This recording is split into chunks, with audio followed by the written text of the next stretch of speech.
السلام علیکم۔ اشفاق احمد صاحب کی کتاب زاویہ سے جو آج ہم چیپٹر سنیں گے اس کا نام ہے باب جسم اور خیال کا قلعہ۔ یہ سوال میری روح اور میرے ذہن کے ساتھ اکثر ٹکراتا ہے، جس میں لوگ اکثر پوچھتے ہیں کہ آپ بابوں کا ذکر کرتے ہیں، ہمیں تو بابے کوئی نہیں ملتے ہیں۔ اس کی وجہ یہ ہوتی ہے کہ وہ ایک اچھی اونچی کرسی لگا کر گھر میں بیٹھے ہوتے ہیں اور کہتے ہیں کہ کوئی بابا پکڑ کے لاؤ اور ہماری خدمت میں پیش کرو۔ ایسا تو ہوتا نہیں ہے۔ اس کے لیے کچھ مختلف ایفرٹ، کوشش، جد و جہد کرنی پڑتی ہے، جیسے آپ اور دوسرے کاموں کے لیے کرتے ہیں۔ میں اب لوٹ کر بہت پیچھے کی طرف جا رہا ہوں۔ میری عمر میں پہنچ کر پرانی باتیں زیادہ وضاحت کے ساتھ یاد آتی ہیں، اور کل کیا کھایا تھا وہ نہیں پتہ چلتا۔ مثلاً میں راستے میں سوچتا آ رہا تھا کہ اگر کوئی مجھ سے پوچھے کہ کل کیا کھایا تھا تو عین ٹی وی کے دروازے پر پہنچ کے یاد آیا کہ آلو مٹر کھائے تھے۔ لیکن زیادہ پرانی باتیں مکمل وضاحت اور تفصیل کے ساتھ یاد ہیں۔ میرا گاؤں نہیں بلکہ ایک قصبہ تھا جس کی آبادی کوئی 25,000 کے قریب تھی۔ وہاں ہم رہتے تھے، لیکن وہ 25,000 کا قصبہ جنوری کے مہینے میں 10 تاریخ کے بعد 3 لاکھ کا قصبہ بن جاتا تھا۔ وہاں ایک میلہ لگتا تھا، اسے ہم ماٹھی کا میلہ کہتے تھے۔ جنوری کی 10، 12، 13، 14 اور 15 تاریخ کو ضلع سے پولیس آتی تھی۔ دور دور سے تماشے تھیٹر آتے تھے جو اپنی زندگی میں نے دیکھے اور ان سے بڑا فائدہ اٹھایا کہ مجھے ڈرامہ لکھنا آنے لگا۔ وہ تھیٹر اور طرح کے ہوتے تھے، لیکن ان کے پس منظر میں وہ سب کچھ ہوتا تھا جو پرانے پارسی تھیٹروں میں تھا۔ اس میلے میں 2 بڑے سرکس آیا کرتے تھے۔ میں چونکہ چھوٹا تھا اور میری عمر 5 سال تھی، اس وقت سرکس میں زیادہ دھیان دیتا تھا۔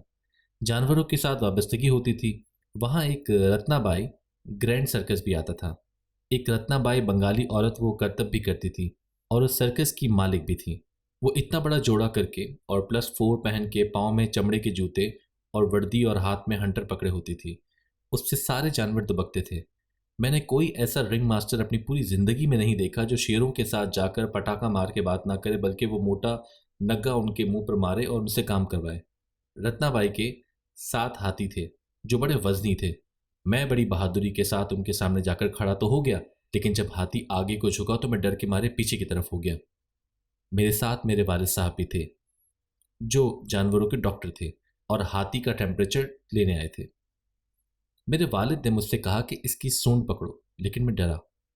اس پہ میرے باپ نے پوچھا کہ تم اس سے ڈرے کیوں؟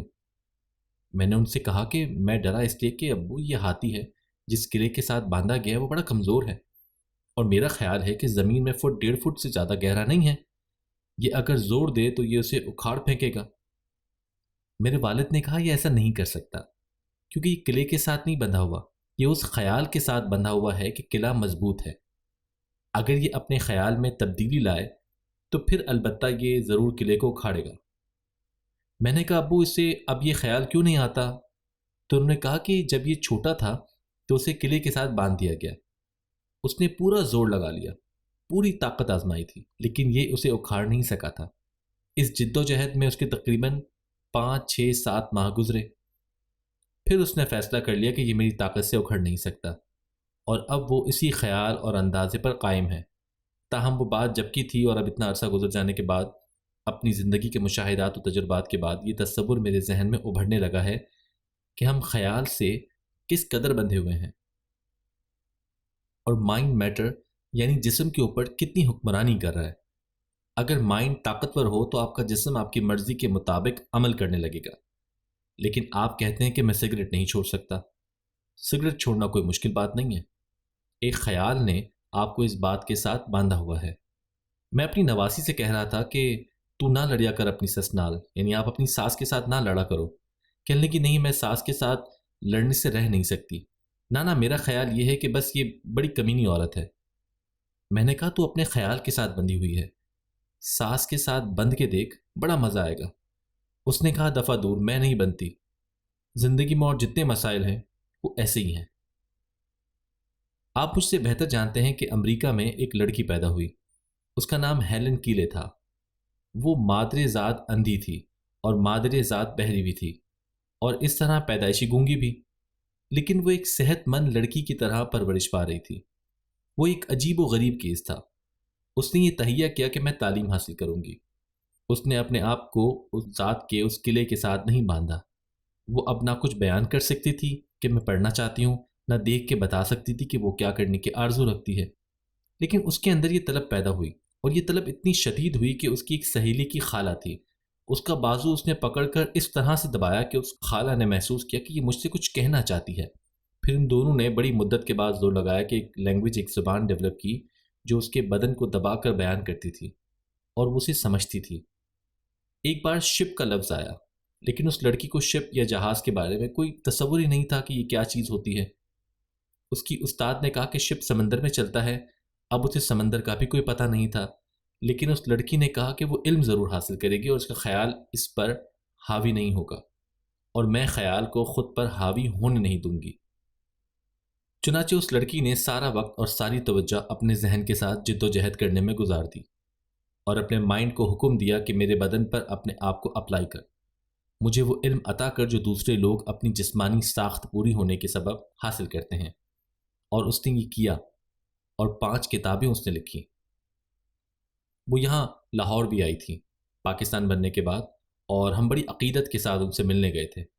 وہ بول نہیں سکتی تھی، اپنے استادوں کے مخصوص طریقے سے سوالات کے کھٹ کھٹ کر کے مخصوص انداز میں جواب دیتی تھی۔ وہ اپنی آٹو بایوگرافی میں کمال کی بات لکھتی ہے کہ دیکھو، میں بہت خوش ہوں کہ میرے خدا نے میرے اوپر بڑا کرم کیا ہے۔ اگر یہ ساری چیزیں، یہ ساری نعمتیں، اندھے ہونا، بہرے ہونا، گونگے ہونا مجھے نہ ملی ہوتی تو میں دنیا کی ایک نامور عورت نہ ہوتی، بلکہ ایک معمولی سی گھریلو عورت ہوتی۔ اللہ کی نعمت کے کیا کیا روپ ہیں، اس کا اندازہ نہیں لگایا جا سکتا، اور شاباش ہے اس بی بی پر جس نے اسے نعمت کہہ کر پکارا۔ جب آپ کو کوئی خیال پکڑ لیتا ہے اور آپ اس کے تابع ہو جاتے ہیں تو معاملہ گڑبڑ ہوتا ہے۔ میں اکثر کہتا ہوں کہ کبھی کبھی بیٹھ کر جب وقت ملے تو ضرور غور کیا کیجیے کہ آیا مجھ کو کسی قلعے یا سنگل نے پکڑا ہوا ہے، یا کسی خیال نے پکڑا ہوا ہے۔ جب یہ بات آپ کے ذہن میں آ جائے گی، آپ بڑی آسانی سے اپنا مسئلہ خود حل کر لیں گے۔ خیال کی طاقت بڑی طاقت ہوتی ہے۔ پاکستان بننے کے بعد میں کالج میں ایم اے کے 4تھے سال میں پڑھتا تھا۔ ہم سمجھتے تھے کہ اس سال آدمی بڑا لائق، فائق اور ذہین ہوتا ہے، اس جیسا دنیا میں اور کوئی ہوتا ہی نہیں، اور ہم یہی سمجھتے تھے۔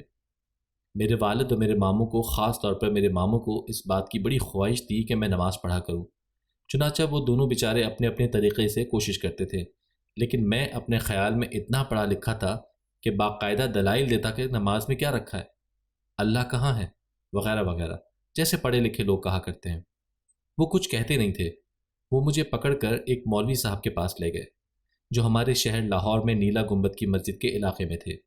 وہ مولوی صاحب وہاں بیٹھے لیکچر دے رہے تھے، اور ان کے پاس 3 پہیوں کی چیئر تھی، وہ چل نہیں سکتے تھے۔ ان کی ایک ٹانگ بڑی خوفناک بیماری کا حملہ تھا جسے گمبھیر وغیرہ کہتے ہیں۔ میرے والد نے کہا کہ جی یہ میرا بیٹا ہے۔ وہ کہنے لگے ماشاءاللہ بڑا اچھا ہے، لائق، ذہین، خوبصورت اور فتین لڑکا ہے۔ میرے والد صاحب نے ان سے مجھے کچھ سمجھانے کا کہا تو وہ کہنے لگے نہیں، پھر کسی دن آپ لوگ آئیں گے تو تلقین کریں گے، آج موقع نہیں ہے، اور تلقین زیادہ کرنی بھی نہیں چاہیے، یہ آتا رہے، ملتا ملاتا رہے۔ مجھے ان کی شخصیت نے بڑا متاثر کیا، لیکن میں نے ان کی بات نہیں مانی۔ نوجوانوں کے پاس کہاں وقت ہوتا ہے ایسے کام کرنے کا، شرافت کا یا عبادت کا۔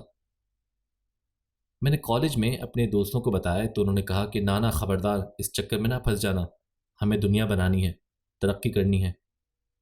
ایک ہمارا ساتھی مولوی سے پڑھتا تھا، اس نے فوراً ایک آیت قرآنی کا ترجمہ پڑھا، کوشش کرو دنیا کی طرف۔ خیر وقت گزرتا رہا اور کبھی کبھی مولوی صاحب کے پاس جا کر ملتا رہا۔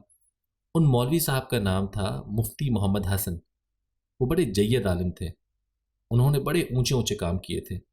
آپ نے فیروز پور روڈ پر جامعہ اشرافیہ دیکھا ہوگا، اس کی بنیاد مفتی محمد حسن نے ہی رکھی تھی، اور ان کی ہی نگرانی میں اتنی بڑی یونیورسٹی بنی۔ ان کے جو مریدین تھے اور ان کی جو چاہنے والے تھے، جن میں میرے ماموں بھی شامل تھے، مولوی صاحب بار بار ان سے کہتے تھے کہ یہ ٹانگ اب ٹھیک نہیں ہوگی، کاٹنی پڑے گی۔ اس سے ان کے چاہنے والوں کو بڑی تکلیف تھی۔ انہوں نے مولوی صاحب سے ٹانگ کاٹنے پر بہت زور دیا اور کہا کہ اگر ڈاکٹر ٹانگ کاٹنے کا کہتے ہیں تو پھر اس میں کیا مذائقہ ہے۔ میں آپ کو کنگ ایڈورڈ میڈیکل کالج کا واقعہ بتا رہا ہوں۔ اس زمانے کے بہت اعلیٰ درجے کے سرجن کرنل امیر الدین ہوا کرتے تھے۔ وہ بڑے نامی گرامی سرجن تھے، انہوں نے بھی ٹانگ کے کاٹنے کی ہی رائے دی تھی۔ آخر کار ٹانگ کاٹنے کا وقت مقرر ہو گیا۔ جیسا کہ ڈاکٹر لوگ کرتے ہیں۔ صبح کے وقت ان کی ٹانگ کاٹی جانی تھی اور سرجری میں ڈاکٹر کرنل عطا اللہ، ڈاکٹر ریاض قدیر اور کرنل امیر الدین نے حصہ لینا تھا۔ سب بڑی محبت اور پیار اور عقیدت اور تپاک کے ساتھ مفتی صاحب کو لے کر آئے۔ اب ایک لائق بے ہوش کرنے والا، اینستھیزیا دینے والا چاہیے تھا جو بالکل ہمہ وقت مستعد رہے، تاکہ اس عمر کے شخص کی زندگی کو کوئی خدشہ یا خطرہ نہ ہو۔ اب اینستھیزیا دینے والے کو بلایا گیا۔ انہوں نے کہا مفتی صاحب آپ کو تھوڑی سی تکلیف ہوگی کیونکہ ایک انجیکشن دینا ہے۔ مفتی صاحب نے کہا کہ یہ کیوں دیتے ہو؟ تو انہوں نے کہا کہ جی اتنا بڑا کام کرنا ہے، تو اس وجہ سے بے ہوشی مقصود تھی۔ مفتی صاحب نے کہا کہ آپ مجھے بے ہوش کیوں کرتے ہیں؟ انہوں نے کہا کہ جی آخر ٹانگ کاٹنی ہے، اس میں چاقو، چھری اور آری کی بھی ضرورت پڑے گی۔ مفتی صاحب کہنے لگے ڈاکٹر صاحب آپ ایسا کریں کہ آپ مجھ کو ایسے ہی چھوڑ دیں اور اینستھیزیا وغیرہ نہ دیں، مجھے یہ پسند نہیں ہے، یہ دخل انداز ہوگا میرے ذہن پر، اور میں اپنا ذہن سوائے اللہ کے اور کسی کے حوالے کرنا نہیں چاہتا، تو آپ اپنا کام کریں، میں اپنا کام کرتا ہوں۔ انہوں نے کہا سر آپ اپنا کام کیا کریں گے؟ مفتی صاحب نے کہا جو بھی میرا کام ہو کروں گا، اور منہ پر کپڑا لے کر لیٹ گئے۔ اب ٹانگ کٹ رہی تھی اور آپ آرام سے لیٹے ہوئے تھے۔ ڈاکٹر ریاض قدیر جلدی جلدی ٹانکے لگا رہے تھے اور کرنل عطا اللہ وہ نبض پکڑے بیٹھے ہوئے تھے تاکہ پتہ چلتا رہے کہ ان کا بلڈ پریشر کہاں چلا گیا ہے۔ کام ختم ہوا اور جب پٹی باندھ دی گئی اور تینوں ڈاکٹر حیران پریشان کھڑے ہو گئے تو پھر مفتی صاحب نے ان سے پوچھا میاں ہو گیا کام؟ انہوں نے کہا جی ہو گیا۔ تب مفتی صاحب نے کہا بہت بہت شکریہ، میں نے آپ کو بڑی تکلیف دی۔ جو شخص اپنے خیال پر حاوی ہو جائے اور خیال اس کے تصور میں گرفت میں آ جائے اور انسان یہ جان لے کہ مائنڈ اوور میٹر کیسے ورک کرتا ہے، تو یہ ساری مشکلات جو روز ہمیں پیش آتی رہتی ہیں اور ہم ہاتھی جتنا ڈیل ڈول لے کر اپنے قلعے سے ڈرتے رہتے ہیں جو 1 فٹ کا بھی نہیں ہوتا، اور ساری مشکلات لپیٹ کر ایک طرف رکھ دیتا ہے۔ اسی لیے ہمارے لیے علم کا اور غصہ کرنے کا، تفکر کا، فکر کرنے کا بڑا حکم آیا ہے کہ غور کریں۔ اب تفکر کرنے کے طریقے ہیں، نماز، روزہ، زکوٰۃ، یہ تو عبادت میں آ جاتی ہیں۔ تفکر کرنے کے لیے آپ کو الگ سے، جیسا کہ اللہ چاہتا ہے کہ جب نمازیں ادا کر چکو تو تب میرا ذکر کرو۔ دیکھیے نا، ذکر سے مفتی محمد حسن کہاں پہنچ گئے اور کیسے انہوں نے تقویت حاصل کر لی کہ میڈیکل ہسٹری میں یہ بات درج ہو کر رہ گئی۔